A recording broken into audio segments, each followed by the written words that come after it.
Hey guys, how you doing today?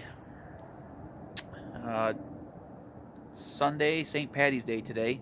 Just want to do a video here. The weather is going for a definite turn for the better. It's in the high 30s, low 40s right now. I think it's right around 40 degrees. Sun's shining. We're just laying low today, and wanted to do a quick video. Ed's been out here soaking up the sun for the last hour, and Jenny's doing some stuff in the house, so I thought I would show you a little bit about pruning my fruit trees. I am far from an expert, but from watching a few YouTube videos over the last 5 years, I've learned some of the basics.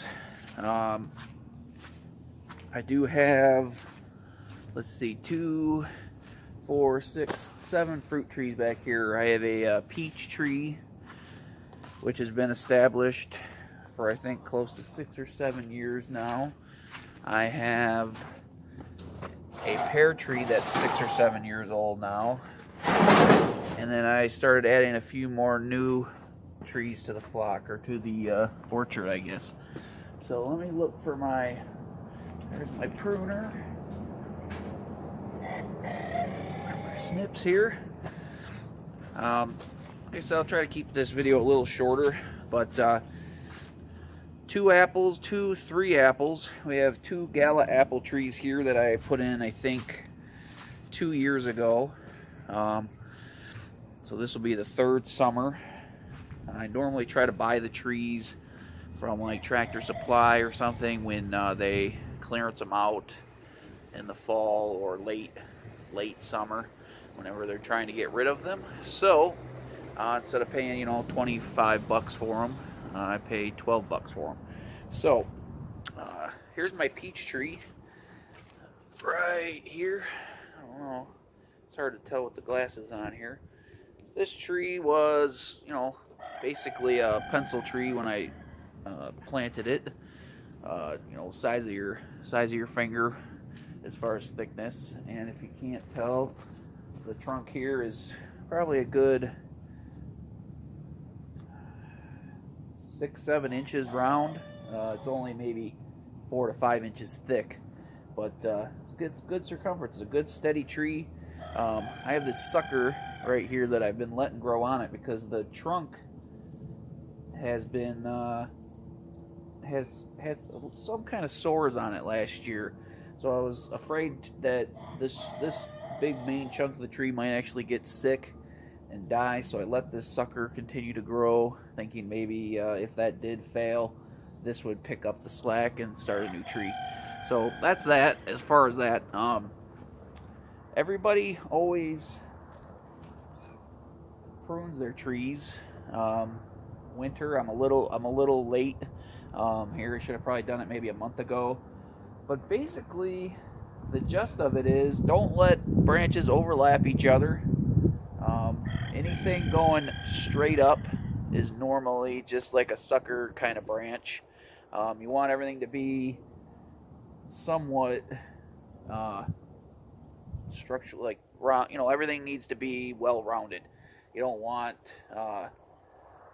like this tree actually is a very poor example. It leaned, and then I cut off all the branches on this side, or they just never grew right. I can't remember. I don't think I purposely did this. I'm trying to force the tree to grow at me here.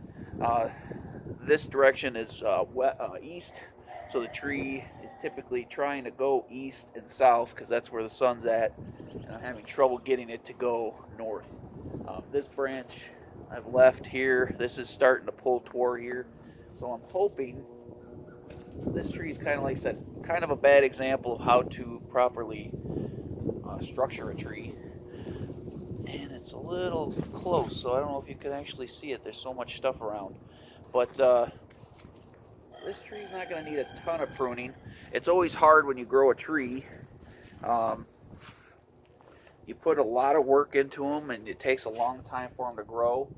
And then you butcher them when you prune them. and you think, oh, I just destroyed my tree, but you actually have to do that. You know, it killed me the first few times I did it. This is a Gala Apple tree. I have pruned this only once. Like I said, this is the second winter I've had, or second winter, but this will be the third summer that it's been planted and going to grow, and it's pretty much doubled in size. I don't know if I actually do some pruning here or not, and it's hard to show things, but this tree's actually not bad structurally. I'm probably going to top it. I have a limited amount of space here. The trees are only about 15 feet apart, so I'm going to try to keep them at like dwarf status, where they cut the main beam or the main runner or leader up here off, keep the tree shorter. It pushes a lot of the nutrients and a lot of the growth into the main part of the tree, instead of it growing taller. If you drive by a lot of orchards, I don't know what part of the country you guys are in, but here in Michigan we have tons of apple orchards. They always seem to, like I said, knock the tree off at about 10 to 12 feet tall, if even that, and they square them off.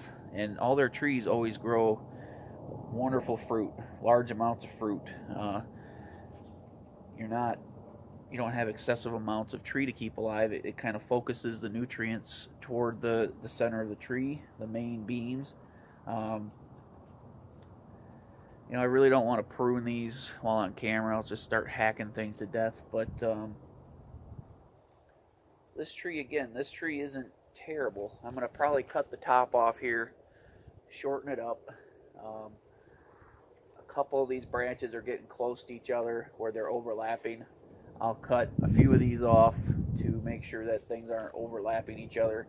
Another thing too, I mean, there's a million videos out there about pruning trees, fruit trees. From my understanding, you want to keep things at a 90-degree angle from the tree. If you start getting branches that have a 45-degree angle where they're pointing up too far, like these ones down here at the bottom, they're a little bit pointing up too high. What that does, it creates a weak joint, and then when you do have fruit, it pulls on the branch and they're more prone to break. If you have like these smaller branches here that are going straight out 90 degree from the main beam, that'll be a stronger limb in the long run. Other than that, I have sprayed these trees with some organic sprays. I think not neem oil, maybe neem oil, and a orange copper fungicide, just to keep the black spots off of them. I have had a few problems with mites. I have not gotten any apples yet. These trees are not old enough. I mean, they've had small apples on them, but you're supposed to actually prune and take the fruit off the first few years to allow the tree to grow strong and put the energy into the root system and the structure of the tree rather than small fruits. So this is the other, you can see this tree, I don't know if it's hard to tell. These trees were both the same size when I planted them. This one over here is growing quite a bit better. I think it's not as crowded. We have a maple tree here in the neighbor's yard that was going to be taken down. I was hoping it would allow more light to this tree, but they haven't done that yet. It wasn't a priority, I guess. So, but there's my Gallus. Like I said, nice structure so far. There's no overlapping branches. No suckers down low coming out the bottom base of the tree. Nothing too low on the tree. So, other than that, this tree, I think this is either a wolf apple. Never heard of it. Like I said, it was one of them $12 jobs. It was half price, so I figured I'd grab it, and I had a spot for it. So this tree is actually growing really well. It's a little oddly shaped. Has some branches down here lower, then I'm just gonna let it go, and then keep the branches, keep the top, and hopefully the branches will reform here in the middle. I already got 4 or 5 of them here coming out. that will hopefully fill in the tree a little bit better and get rid of the weird shape to it. But what I really want to show you guys and help anybody who is doing fruit trees, I mean, it's a long process. You got to spend years and years. This is my cherry. This is nothing fancy. This tree's growing good. Like I said, don't have a ton of room here. I only have a third of an acre here at the on-grid property. But here's my pride and joy are my pear trees. I love pears. It almost killed me waiting all these years for pear. I guess pear they can take up to 4 or 5 years minimum till they start producing pears. They started to think I got an ornamental pear tree instead of what they had told me, because I didn't get a pear till last year. Last year, that was year 6 or 7. That was the first year I actually got some pears. This tree again too, just like the peach, started as about the size of my thumb, and this guy's got a good 7 to 8 inch circumference, 4 or 5 inch thick trunk. This tree needs some major pruning. We have all these shoots that go straight up. I need to prune all those off. Keep the energy, like I said, in the main beams. A lot of my branches are starting to get pretty large, so I gotta hack this guy really good. Maybe I'll do a separate video just in itself, showing you the pruning. Set up a tripod of some sort so I can show you an actual good video on pruning this pear tree itself. Pear trees always want to go straight up. If you see them in the wild or see them where they're not maintained, they're always 50 feet tall, or 30, 40 feet. They go straight up. That's just how they naturally grow. And all these shoots, everything just straight up. So it's really hard. You got to really hack these pear trees if you want to be able to reach the fruit. I have cut the top off of this tree every year for the last 5 years. It's getting to be about 8 feet tall. I will, like I said, I'll do a better video. I'll set up a good camera angle when I do prune this. Maybe I'll do this later today, since it's so beautiful. Not to throw too much information and drag this video on forever, but pear trees are, I don't know the proper terminology, cross-pollinating. They need more than one pear. So a few years ago, I planted a second pear tree here. This tree is about 2 to 3 years too, also here. They don't grow fast. I haven't pruned this one a ton. This one had a second runner. I actually did prune a good chunk of the tree off to get the structure going good. So I actually watched a video from Deep South Homestead, Danny. I'm sure some of you guys have actually watched his videos, if many people end up watching this video, but about, what's it called? Grafting fruit branches. You actually take a branch from a different pear tree and graft it onto a different tree. What that does is it gives you a different fruit, but it also helps with the cross-pollination if you only have one tree. I put about 7 or 8 grafts on this tree, and this one is the only one that actually stuck here. Let me see if I can zoom in on here. This was like pencil thin branch. What you do is you literally cut it at like a 45-degree angle. Make sure the skin or bark lines up perfectly. Tape it together. Like I said, 1 out of 8 was the success rate I had. So it's not easy, but Danny over at Deep South Homestead has a great video on grafting if you are interested in watching that. Anybody, like I said, not many people watch my videos, so that probably won't